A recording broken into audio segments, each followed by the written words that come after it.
This is D-Lo 404 Boxing. Shout out to the LDBC. Yo, real quick before I lay it down, it's 3 a.m. Eastern Standard Time. Sunday morning after the fight, of course. But that's something I just have to say before I lay it down. There was so much talk as this fight started getting close, where people started trying to seriously put that spin on it about Mikey having this superior ring IQ.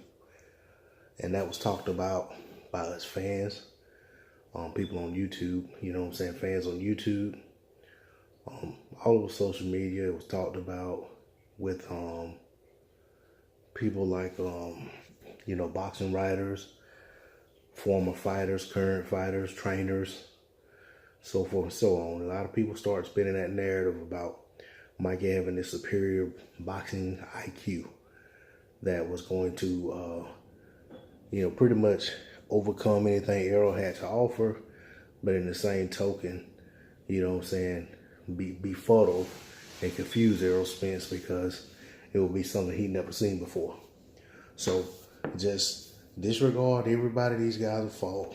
Disregard everything you've ever seen in the ring between these guys against other opponents, and just take their word on it, and then go watch the fight, and you're waiting and waiting and waiting and waiting and waiting for Mikey's so-called superior ring IQ to show up.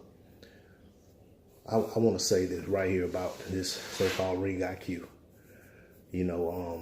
First of all, I said in many live chats coming up to this fight, I said, if they think Errol's just some big dumb Neanderthal brood with boxing gloves who doesn't know how to set up his shots, cut off the ring, make adjustments in the ring, be defensively responsible, and, set traps for other fighters, then, I don't know what Errol Spence they've been watching. Maybe his dad, maybe they've seen his dad spar at the gym or something. I have no idea. But the Errol Spence Jr. that we've grown accustomed to seeing in the ring, he's none of that, what I just mentioned. He's nothing like that. He is definitely not some brood who can't do any of the things I mentioned. Errol Spence Jr. is a phenomenal boxer who just happens to have a relentless punch output and come forward approach when he chooses to, and when he's allowed to by his opponents, to where he can just walk guys down who are perceived to be better fighters than him, or better pure boxers.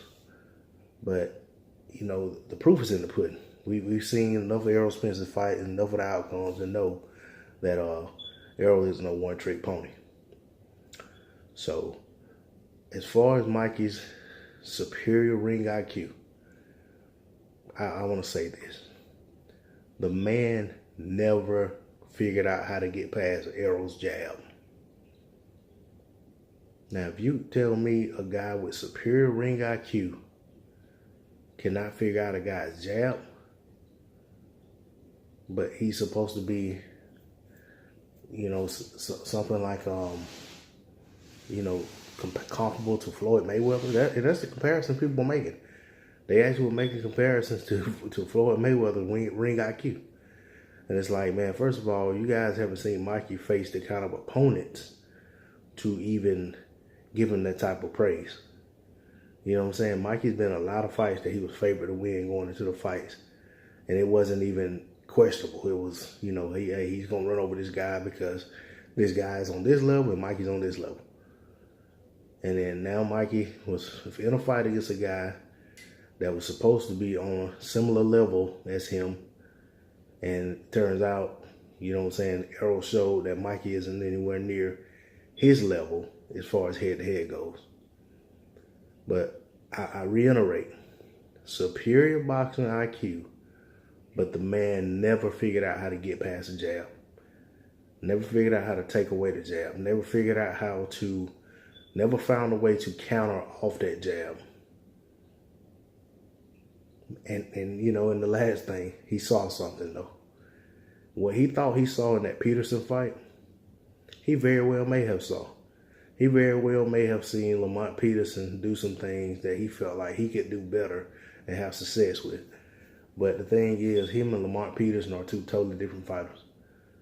What Lamont does well, Mikey may not do well. What Mikey does well, Lamont may not do well. Just because you see yourself as a better fighter than someone, you see them have certain success, even if it was short-lived, and you said, oh, I could do that over and over. And you know what I'm saying? So you concoct a theory in your mind that if you could do that one thing, you know what I'm saying, so much better than that other guy, then you can find a way to make this a very winnable fight or an easy fight. Well, it didn't work out that way. We saw what played out. Mikey was utterly dominated, and I think they could fight 100 times, and Mikey would lose 100 times. It's that simple, you know. But you know, Mikey got what he wanted. He got a great payday out of this fight. He found a way to stay upright and make it through the 12th, and had the fight go to a decision. So there's some people hollering moral victory behind that, and that's what he's in fight for now, is to get moral victories. Then, hey, congratulations, Mikey.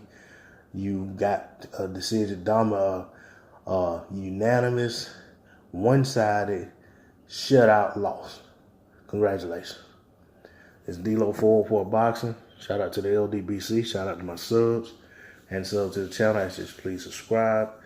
Hit that like button. Drop a comment in the comment section. I'm out of here. Peace.